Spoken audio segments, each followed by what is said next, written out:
Ես չեմ ցանկացել երբևէ զբաղվել քաղաքականությամբ, որովհետև համարել եմ, որ այլ տեղ կարող եմ այլ արժեք ստեղծել։ Արցախի հետ կապված հիշողությունները թերևս ամենալուսավորն ու վառն են իմ կյանքում։ Հայ կանայք շատ ավելի լայն պարտավորությունների շրջանակ ունեն, քան այլ ազգերի ներկայացուցիչները։ Ես ուզում եմ այն արժեքները, որ իմ ուսուցիչները իմ մեջ ներդրել են, մենք այդպիսի Հայաստան թողնենք մեր սերունդներին։ Քաղաքականությունը սովորաբար կոշտ է եւ անդամ, բայց ես փնտրում եմ մարդուն այդ ամենի հետևում։ Ես Լիդիա Սահակյանն եմ, իսկ սա Նուրբ քաղաքականություն է։ Իսկ այսօրվա իմ հյուրը Նատալիա Սարջանյանն է։ Բարև ձեզ։ Բարև ձեզ։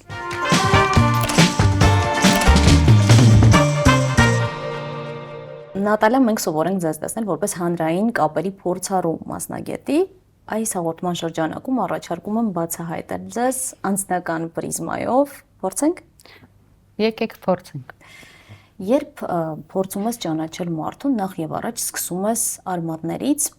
որտեղից են գալիս այդ մարդու արմատները, չէ՞ որ յուրաքանչյուր մարդ մի պատմություն է, որը հենց ծնողներից է սկսվում։ Կպատմեք ձեր ծնողների մասին։ Սիրով, իհարկե։ Ես ծնունդով Երևանից եմ, ծնողներս էլ խորհրդային տիպիկ ընտանիք ենք ու խորհրդային տիպիկ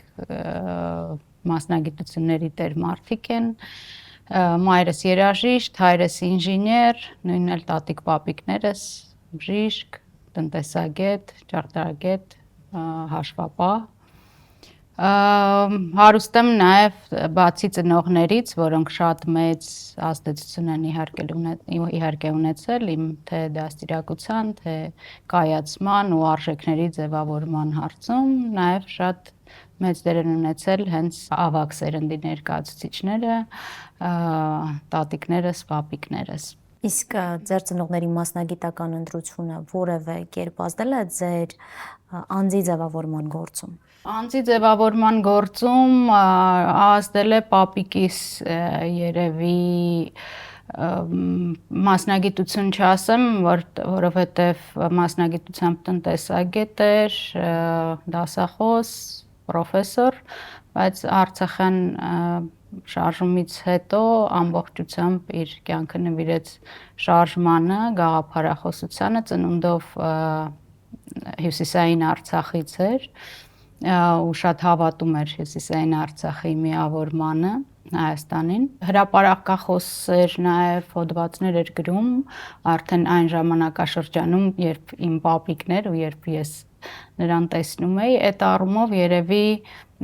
արդեն հետո որպես հանրային կապերի մասնագետ նրա այդ հոդվածները, պատմությունները, թերթ կարդալը,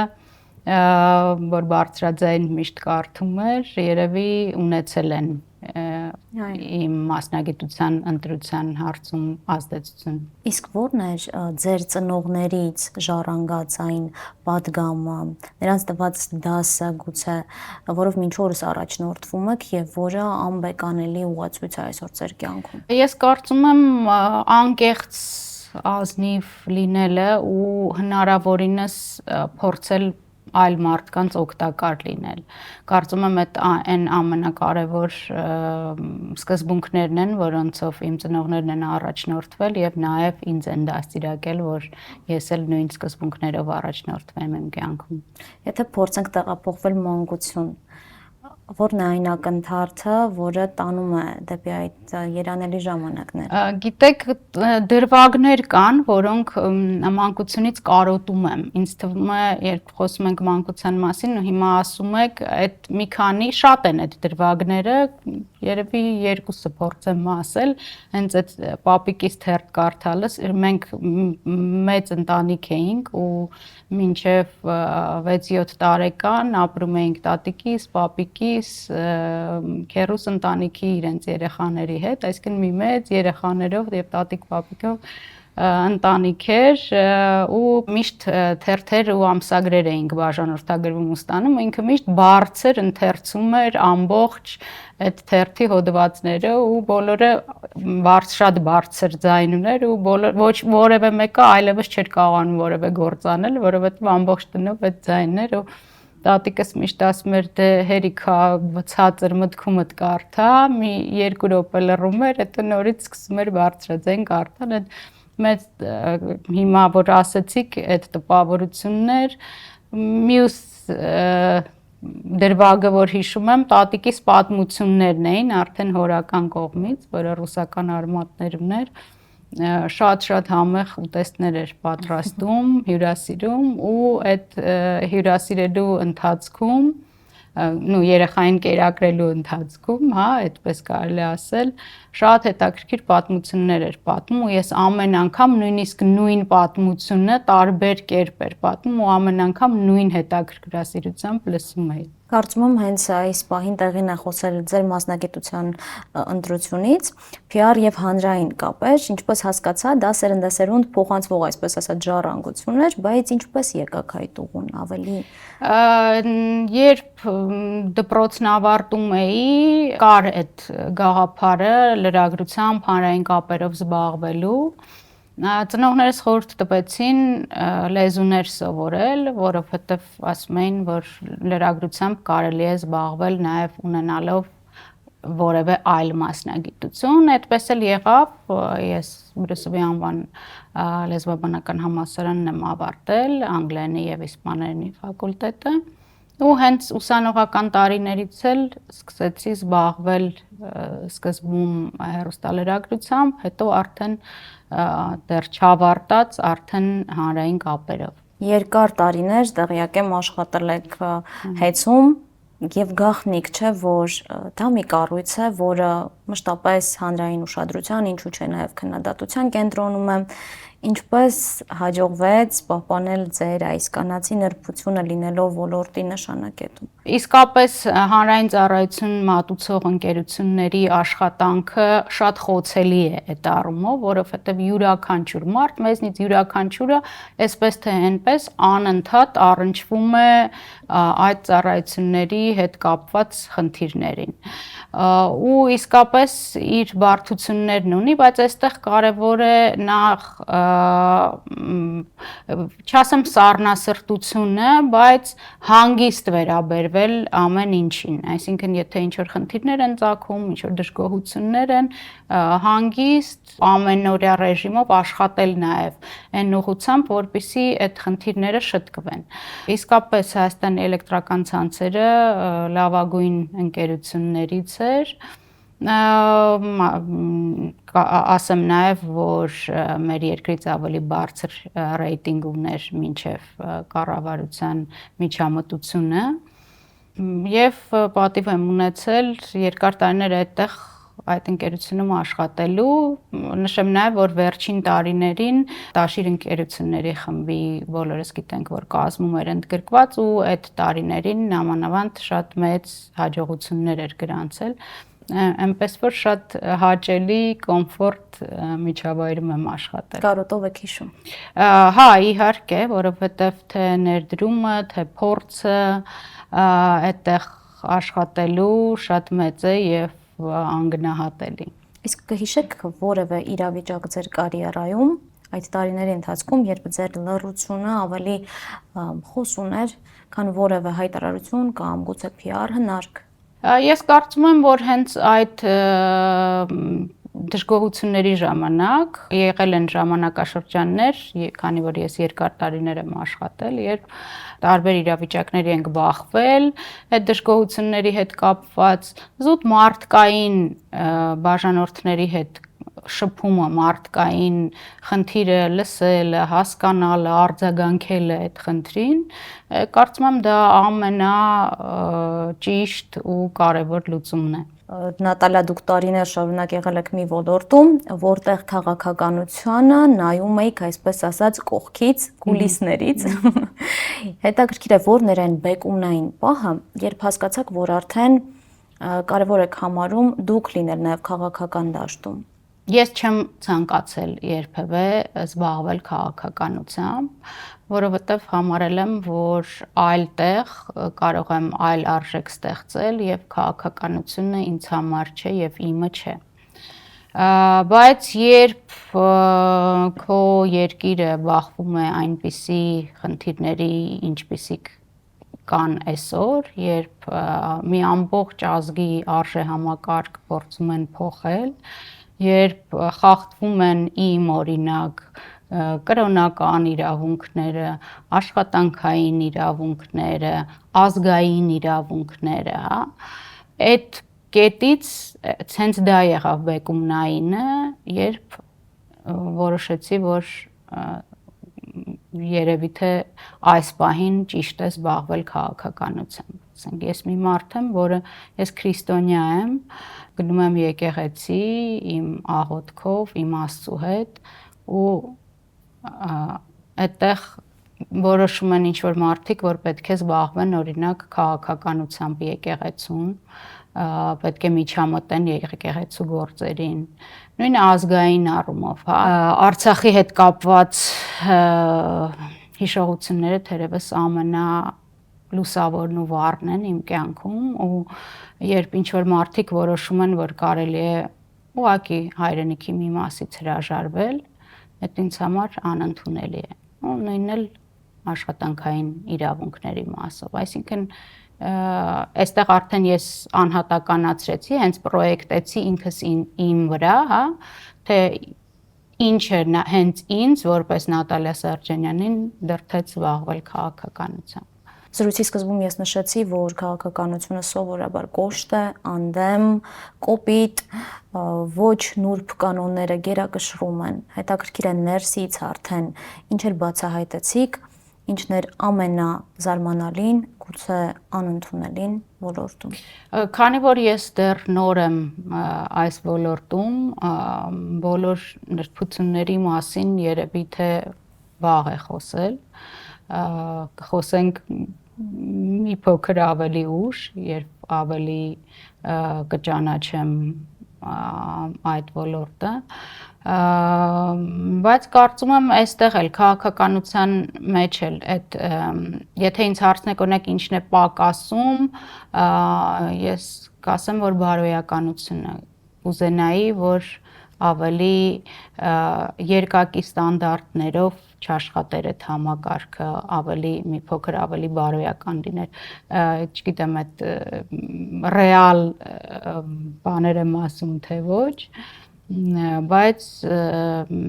այս պահին այդպես եմ տեսնում։ Բայց զինված եք, չէ՞ մուտք գործել ոլորտում։ Բնականաբար հաշվի առնելով այն բոլոր մարտահրավերները, որոնց առջև մեր ցավոք սրտի մեր երկիրը կանգնած է։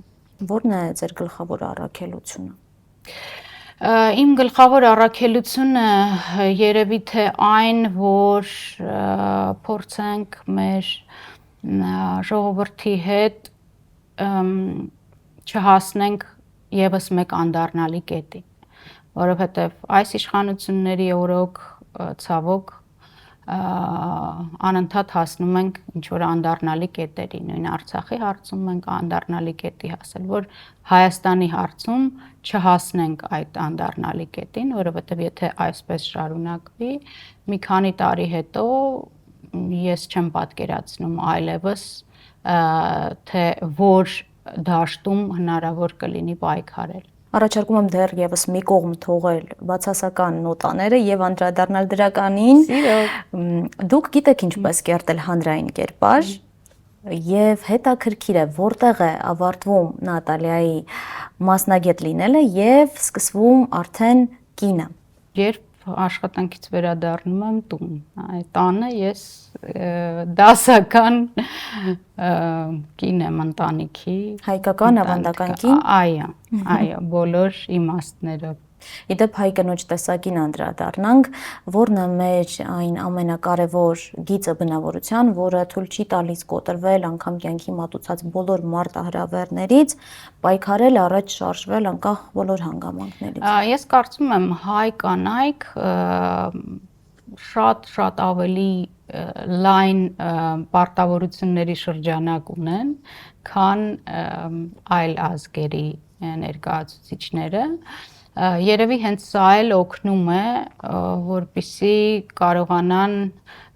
դիմակայել այն բոլոր մարտահրավերներին, որոնք կան։ Հայ կինը այսօր եւ աշխատում է եւ տանը հոգում է բոլոր կենցաղային հարցերը եւ զբաղվում է երեխաների կրթությամբ, դաստիարակությամբ։ Կարծում եմ հայկական ընտանիքում կնոջ դերը շատ ավելի իրապես մեծ է, պատասխանատվությունների շրջանակն էլ ավելի լայն է, քան ասենք այլ ազգերի պարագայում։ Համաձայն եմ, բայց ունենք նաև բացասական գծեր, որոնք թույլ չեն տալիս պարզապես երջանիկ լինել։ Որոնք են այդ գծերը ըստ կանանց մոտ բացասական գծեր։ Երևի թե հենց այդ պերֆեկցիոնիզմը, որ ամենտեղ պետք է հասցնեն ու ամենտեղ լավագույնս կատարեն իրենց պարտքը, այսպես ասած։ Եվ կարևոր է ունենալ խաղաղության աղբյուր, ոգեշնչման աղբյուր։ Ձեր ոգեշնչման աղբյուրը։ Իմ ոգեշնչման աղբյուրը արդեն բացի ընտանիքից, նաև մշակույթի մեջ է, դա երաժշտությունն է, գրականությունն է, որը նաև թույլ է տալիս, որ դու կտրվես քո առօրյա մտածմունքներից, հոգսերից, այն խնդիրներից, որոնք անընդհատ գլխու մոտ են արվեստի միջոցով։ Նատալիա, բացեմ փակագծերը, եթե դեմ չեք, մինչև զրույցը սկսելը, մենք ջերմ զրուցում էինք իրար հետ եւ դուք ասացիք, որ ավանդապաշտ հայ կին եք։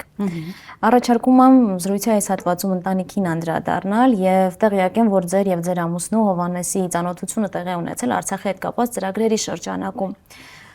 Կարող եմ ծանոթանալ մանրամասներին։ Իհարկե, մենք Հովհաննեսի հետ ծանոթացել ենք Արցախի շրջափակման շրջանում։ Հովհաննեսը իր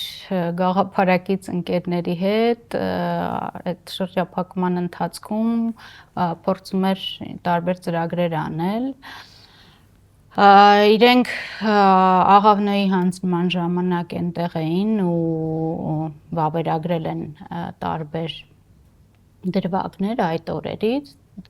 ու շրջափակման ժամանակ մենք էլ հեծով էինք շատ տարբեր ծրագրեր անում արցախցիների համար ու այդպես էր մեր առջև նաև այդ խնդիրը կար, որ եթե որևէ տեղ տեսնում ենք, որ կարող ենք որևէ կերպ օգնել, պետք է պարտադիր օգնենք, քանի որ ես համակարգում էի նաև կորպորատիվ սոցիալական պատասխանատվության ոլորտը հեծում։ Հենց այդ ծրագրերի շրջանակում էլ ծանոթացանք, հասկացանք, որ գաղափարապես շատ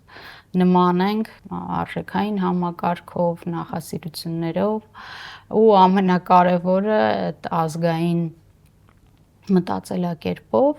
այդպես ծանոթացանք, շատ կարճ ժամանակ հետո ամուսնացանք, ծրագրում էինք ամուսնանալ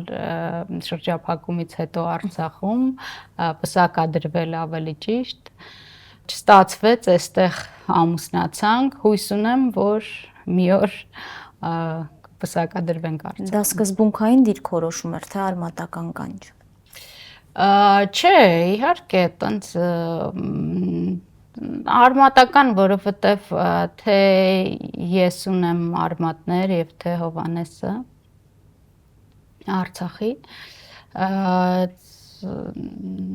այդպես էինք որոշել, այդպես էինք ծրագրում։ Այսինքն կարող ենք ասել, որ Արցախը ձեր ընտանիքի հոգևոր հիմնականն է։ Միանշանակ, այո։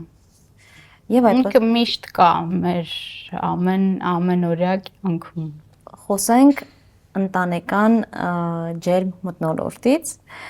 Հեշտ է, երբ տանը երկու հանրային գործիչ են համախմբվում։ Եթե գաղափարապես նման եք իրար եւ մեկը մյուսի հետ չի մրցում եւ մեկը մյուսին միշտ փորձում է օգնել ու չի խանգարում, որևէ խնդիր ես չեմ տեսնում։ Մենք կարող ենք նույնիսկ շատ տարբեր կարծիքներ ունենալ ինչ որ հարցերի շուրջ, Բայց մեզ մոտ այդ իրար օգնելու, իրար աջակցելու, թեկուզ եթե ունենք տարբեր տեսակետներ,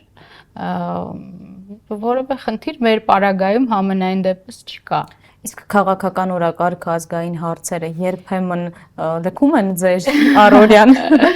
Չէ, ես կասեի, որ հիմնականում իրենք առկա են մեր առօրյայում, բայց նորից եմ կրկնում, կարող ենք տարբեր կերպ նայել տարբեր հարցերի, թեկուզ քաղաքական, օրինակ ինչ որ գործիչների վերաբերյալ ունենալ տարբեր կարծիք,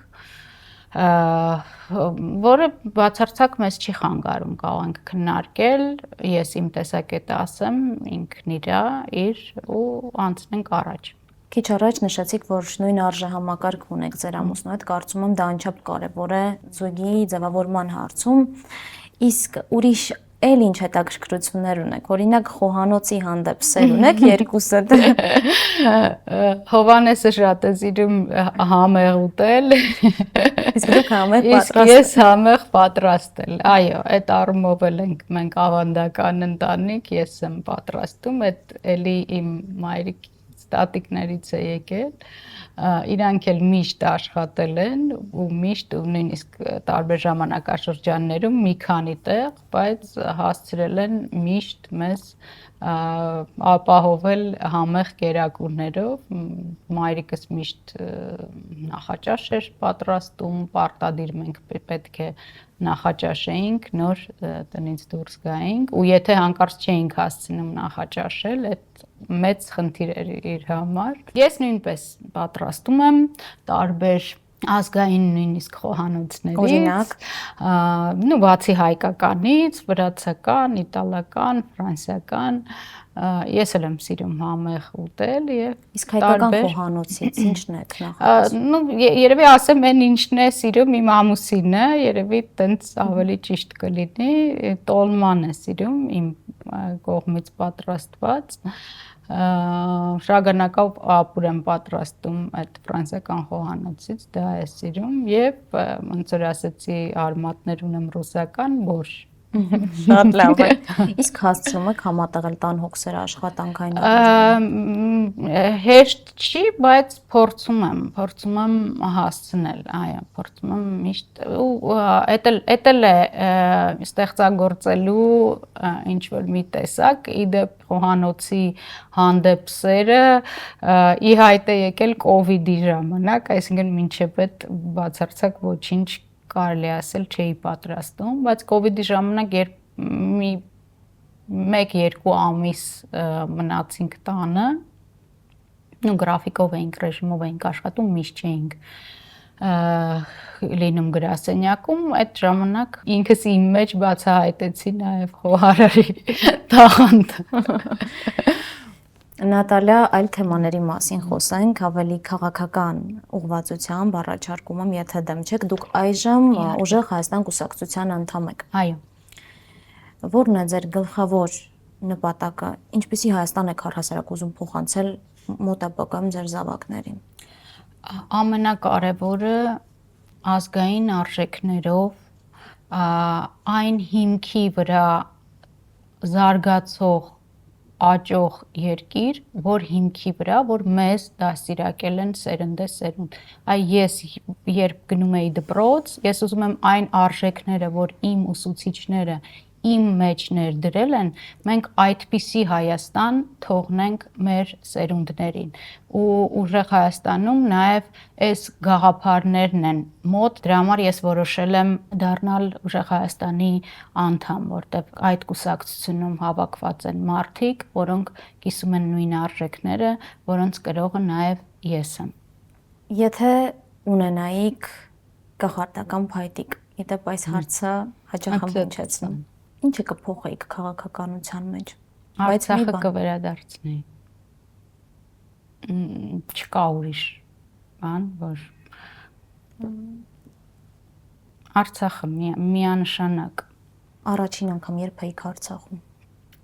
Երևի 18-19 տարեկանում։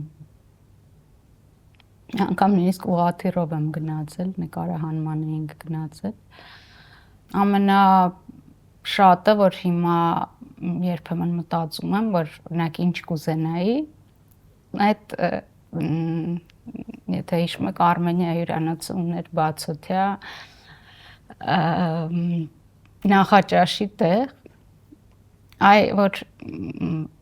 առաջինը ինչ կուզենայի, եթե վերադառնայի Արցախ, այդ հատվածում նախաճաշան է։ Աստծո։ Իսկ ուրիշ էլ ինչ հետաքրքիր դրվագներ կան Արցախի հետ կապված։ Արցախի հետ կապված մարդկանց հետ կապված շատ դրվագներ կան, այնտեղի այն էմոցիաները, որոնք ունեցել եմ այդ մարդկանց հետ շփվելիս, տարբեր միջոցառումների եմ մասնակցել, մշակութային միջոցառումների, հարսանիքների, ամենաշատը նաև այդ եմ կարոտում, այդ մարդկանց հետ շփումը, որը անփոխարինելի մի զգացում է։ Աստծով վերադառնանք, սրճենք Արցախում, հաջորդ զրույցը լինի Արցախում։ Եթե կա հարց, որը ես չեմ հնչեցրել, բայց որին դուք կցանկանայիք պատասխանել, առաջարկում եմ լսել, որից հետո անցնենք բլից հարցերին։ Չէ, կարծում եմ, որ բոլոր հարցերին պատասխանեցինք, չկա այտենց յուրահատուկ հարց։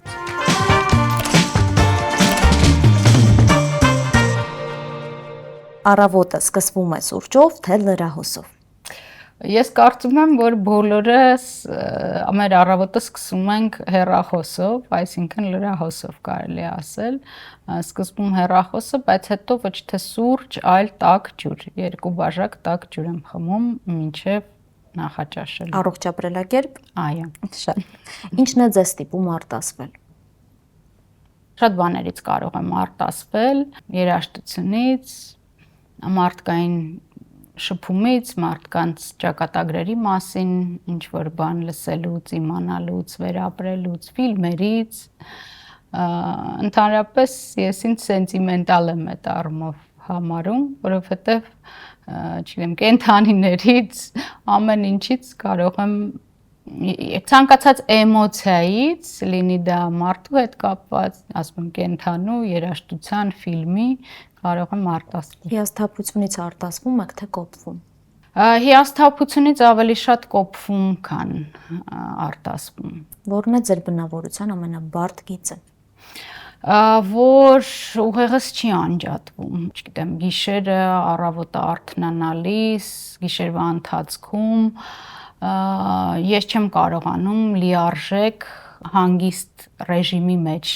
գտնվել։ Անընդհատ ուղեղումս տարբեր հարցեր են, որոնք պետք է լուծել, պետք է արձագանքել։ Ում խորհուրդն է ձեզ համար անվեկանելի։ Չկա կարծում եմ այդպիսի մարդ, որի խորհուրդը անվեկանելի լինի, նաև իմ ծնողներն էլ են այդպես դաստիարակել, որ մենք միշտ ինքներս ենք կայացրել որոշումներ ու խորհուրդ ընդունելու առումով միշտ եղել ենք ազատ։ Երջանկությունը վիճակ է, թե որոշում։ Որոշում կարծում եմ։ Որոշում, որը բերում է ոչ թե վիճակի, այլ ինձ թվում է պահերի, այսինքն ինչ որ պահեր են մեր կյանքում, երբ մենք լիարժեք այդ երջանկությունը զգում ենք։ Ինձ համար առնվազն այդպես է, այսինքն տենց մշտական երջանիկ լինելու վիճակում մի քիչ ես ինձ դժվար եմ պատկերացնում։ Ինչ եք զգում, երբ նայում եք հայելուն։ Տարիքային փոփոխությունները, որոնք անխուսափելի են։ Որն է ձեր կյանքի գլխավոր հաղթանակը։ Երևի փոքրիկ հաղթանակներ, երևի այն, որ կարողացել եմ տարբեր մարդկանց կյանքում ինչ որ փուլում շատ կարևոր բան փոխել։ Կուզենայի, որ իհարկե այդ մարդկանց թիվը շատ ավելին լիներ, քան կա, բայց երևի դա։ Եվ հուսով եմ, որ դեռ ավելի մեծ հաղթանակները առջևում են։ Որն է ձեր սիրելի գիրքը։ Գիրք, որ այդ հարցը ինձ տալիս են, գիրք դժվարանում եմ ասել, նու բացի Աստվածաշնչից, որը միշտ իմ սեղանին է, այսինքն ես Աստվածաշունչը միշտ ընթերցում եմ, որևէ էջ բացում ընթերցում եմ, գրողներից երևի ավելի ճիշտ է ասել, չառանձնացնեմ նույնիսկ իրենց ստեղծագործություններից, Տոլստոյին եմ շատ սիրում եւ համարում եմ, որ Տոլստոյի լեզուն անկրկնելի է ինձ համար։ Թումանյանին եմ շատ սիրում եւ որպես գրող, եւ որպես հայ մեծանուն մարդ։ Որն է հայ լինելու ամենադժվար կողմը։ Անընդհատ արդարության զգացումով ապրելը ու արդարության այսինքն ավելի ճիշտ արդարության վերականգնման զգացումով ապրելը, որովհետև մեր պարագայում արդարությունը ոչ մի կերպ չի վերականգնվում։ Եթե ոչ քաղաքականություն, ապա որ ոլորտը։ Հանրային կապերի ոլորտը, որով ես միշտ զբաղվել եմ, որը շատ սիրում եմ, որը հենց իմն է։ Քաղաքականությունը ձեզ համար աշխատանք է, թե առաքելություն։ Քաղաքականությունը, եթե աշխատանք է, չեմ կարծում, որ հնարավոր է մեծ հաջողությունների հասնել։ Ինքը պետք է լինի առաքելություն։ Դա իմ համոզմունքն է։ Իշխանություն, թե հեղինակություն, որն է ավելի կարևոր։ Հեղինակություն միանշանակ։ Ինչն է ավելի սարսափելի, սխալվելը, թե անտարբերությունը։ Անտարբերությունը կարծում եմ բոլոր, չարիքի հիմքն է։ Անտարբերությունից ծնվում է այն ամենը, ինչի հետ հետո մենք պայքարում ենք, ինչ ենք համաձայնում։ Ես կարծում եմ, որ ամեն ինչում պետք է փորձենք տարբեր լինել, անտարբեր չլինել։ Ձեր քաղաքական կուռքը կամ կերպարը, որով հիանում եք։ Ես կուռքեր չեմ ունեցել, նույնիսկ պատանեկության տարիներին, առավել եւս չունեմ հիմա, բայց քաղաքական գործիչներից երևի Նելսոն Մանդելային կարող եմ առանձնացնել, հենց որպես մի քաղաքական գործիչի, որը պայքարում էր մարդկանց իրավունքների համար ու որը շատ կարևոր մի բան միավորում էր մարդկանց ու նույնիսկ այդ բանտում անցկացրած տարիներից հետո ստանձնելով երկրի ղեկավարի պաշտոնը միավորում է այդ սերը, ես ամեն ինչի մեջ, նաև քաղաքականության մեջ, սերը սեփական ժողովրդի ու մարդկանց նկատմամբ, կարծում եմ իր պարագայում հաղթահարում է բոլոր դժվարությունները։ Եվ վերջում Հայաստանը 10 տարի անց մեկ բառով։ Մեկ բառով չէ, արժանապատիվ, ուժեղ, ազգային արժեքներ կրող, դեմք ունեցող, ամենակարևորը, որ փորձում են հիմա Հայաստանի դեմքը վերացնել, անպայման դեմքով, սեփական դիմագիծ ունեցող երկիր։ Ձեզ հետ շատ հաճելի էր, շնորհակալ եմ։ Ես էլ եմ շնորհակալ։